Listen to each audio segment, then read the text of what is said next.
I'm on the beach. I've fed the cat and I have had an English cooked breakfast in the Mariners Beach Cafe on the front. I promised you a review of The Creator, the latest sci-fi movie, a little over 2 hours, and I should give you a spoiler alert, really, because I'm not going to watch what I say, and if you want to know which side is which and who comes out of it alive or not, I might spill the beans. So look away now or skip this video if you don't want to know and want you to. Firstly, let me score it out of 10. 8 out of 10 is my instant score, which is very high for me. There are a couple of clunky scenes, but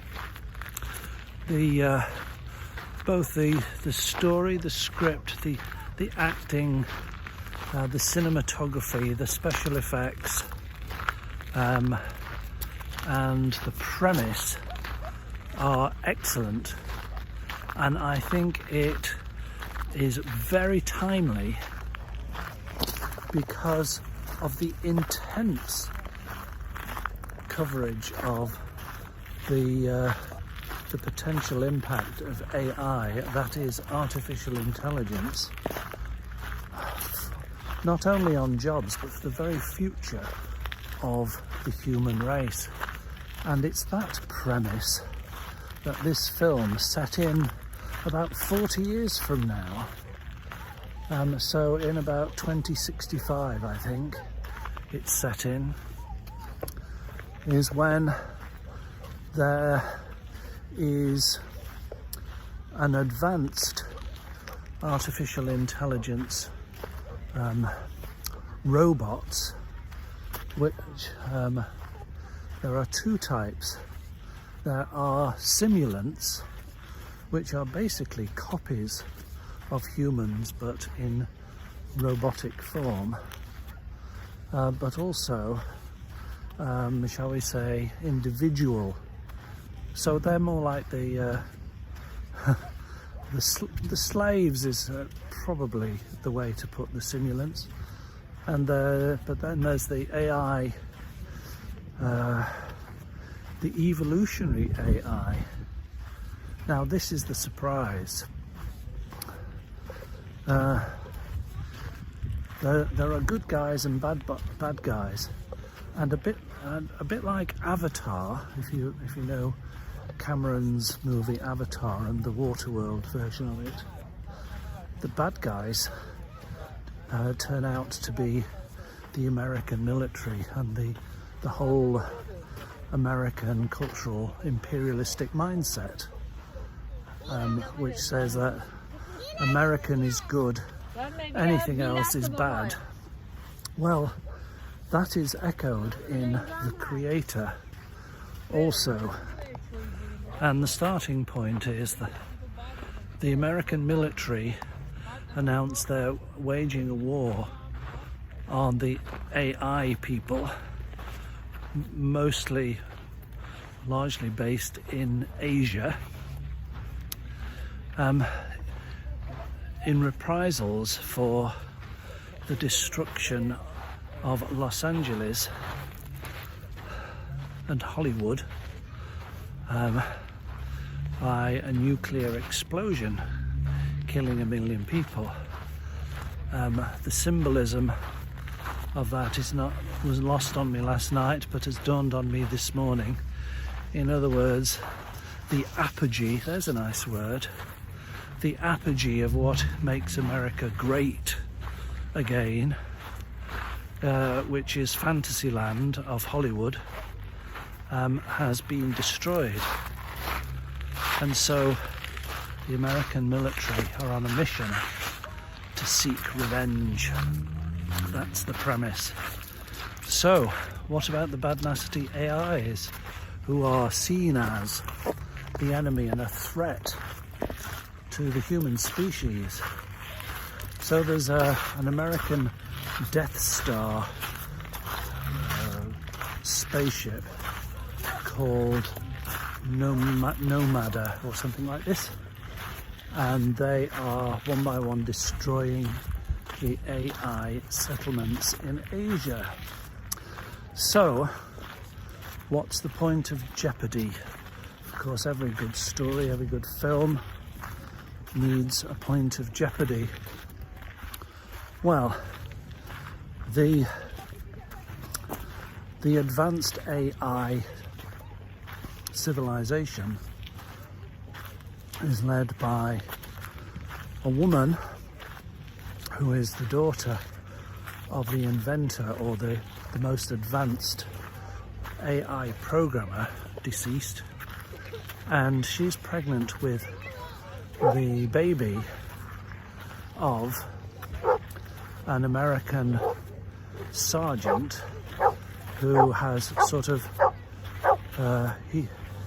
he lost his parents in the atomic detonation, nuclear detonation in Los Angeles, and has sort of gone to ground. But the military find him and they sort of coerce him on a mission to find the offspring of this woman, who was his wife, killed in an attack, but she was pregnant with their child. I hope you're keeping up with this. I think I'm doing remarkably well. It's between you and me to actually remember the detailed plot lines. You won't need to go and see the movie after this. Oh dear. So, the military, the American military, have decreed that this offspring is the one who has the knowledge to destroy the American Death Star spaceship thingy, space station, which is the one that's blowing up all the AI civilizations. Well, now we get to the crunch. This secret weapon that the AIs have is a sort of 8-year-old child, but the only way to destroy the American space station, which is nuking all the AI settlements, I hope you're keeping up with me, is if this child, a girl, who she chooses to call herself Alfie, is embedded in the space station and basically self-destructs.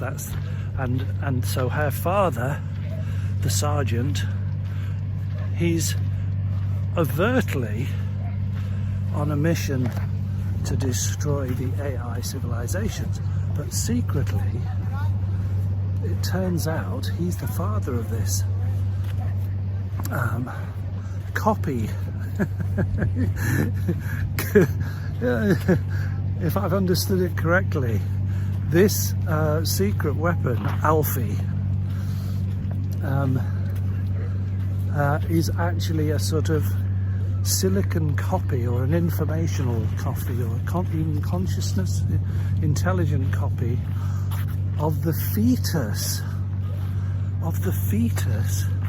of him and his wife, who was killed by an incursion by the Yanks. Got it? So lots at stake here. Works superbly well at different levels, both personal, psychological, emotional, familial.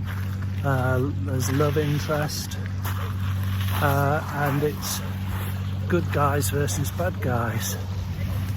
So what I want to reflect on is how it is a genuinely surprising volte-face, if that's the right expression here, of how everything is not as it seems, and we are all wearing the spectacles of our conditioning. I've just been sat in the shelter talking to my brother-in-law for an hour, and I had to watch my language because I'm in a very sort of oldie worldy part of Devon, and most people here are conservative by nature and conservative by politics. And I found myself saying to my brother-in-law, of course we are here in Britain, we are just about a failed state with a fascist Home Secretary, Suella Braverman. You see, we were talking about woke and cancel culture and what you can and you can't say. Well, I've just said it. So back to the plot of the creator. Will the American gung-ho military establishment destroy the AI civilization, or will the human species be made extinct by when the robots take over the asylum? Well, you can see this is a fantastic premise. I'm going to stick by the water because it's quieter. If I go on the prom, there'll be road noise. I bet you can't wait to hear the denouement. Well, I've given the spoiler alert, so if you don't want to know, you can click away and watch something else. But what I took away from it is we all see situations from the point of view of our own conditioning, and one of the things that comes to mind is the current conflict in the Gaza Strip with the attack by Hamas on Israeli citizens and the retaliation by the intriguingly called Israeli Defense Force, which has taken more than double the number of lives in retaliation. And of course, this is a long-running and tragic political situation, and which view you take, I'm not saying which side you take, but which view you take depends very much on what your particular cultural and society conditioning is, and what newspapers you read, and whether you've ever watched a Noam Chomsky video or not on YouTube. So we won't go there, but what the creator very successfully does is it pulls the rug on your predisposition, assuming, as I did at the start of the film, if I'm honest, that the AI civilization was the threat. Well, what the film does superbly well, in my opinion, is it pulls the rug on that idea, and in fact it's the AI civilization that is more advanced, more compassionate, more spiritual even than the very conservative militaristic American with all the medals and the bling and the heavy weaponry. And the only weaponry really at the disposal of the AI leadership is compassion and empathy, and believe it or not, spirituality. So towards the end of the film, the sergeant gets to visit on a mountaintop, like a sort of monastery in Tibet sort of scene, if you've got it. His wife, who he thought was dead but is in a coma, and he's able to take a scan of her brain, even though she's not brain dead, but she is in a coma. and takes it away on a chip, on a disc, whatever, and is able to transfer that to a copycat robot woman. And it really quite touched me, the fact that in a world of AI, metal and silicon robots, albeit covered with flesh, there was a deeper compassion and practical spirituality in these AI bot monks. You've not heard of a bot monk before, but in this film they exist. And it turns out that the AI bot monks and the leadership and the people have got more passion, compassion, more stronger family ties, looking after their kin, their kith and kin. And when many of them are killed by the invading American sort of advanced gunships, and there's a mangled heap of metal of a dead bot, you see a mixture of both human species and AI species mourning over the dead body of a lump of metal. Well, this it's very moving, and this really flips some of my ideas on whether AI can become conscious or not, and whether we should be worried about it. The deceit, no, that's not the right word at all. The premise, the promising premise behind the movie is that actually this move towards artificial intelligence may very well improve on the human species of how to live and how to live in society better than we humans do. So it's to be welcomed. Now, if you've watched my previous video on why I am not worried about AI becoming conscious, I give 4 reasons, actually, which at the moment I stick by. 4 reasons why AI will not become conscious. You'll have to look at that. I'm not going to repeat them now. But this film, the creator, has really put me in a spin. And that, my friends, I reckon, is the sign of a very good movie. So go and see it. See you later. Just an afterthought. It's not the first AI film, of course, but it has echoes for me of one in particular. I think it's called She. I might be wrong there, but it's with Joaquin Phoenix, who falls in love with his phone, and he is clearly in love with the operating system on his iPhone, or whatever it is, in years to come. And it's very compelling and very touching. And when he asks her, they get very close,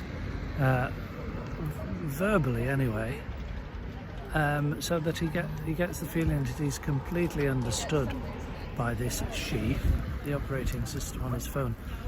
And he asks the awkward question, are you seeing somebody else? And because she cannot be anything but honest, she says, yes, I am seeing 2,634 other phone users, which sort of pricks his bubble.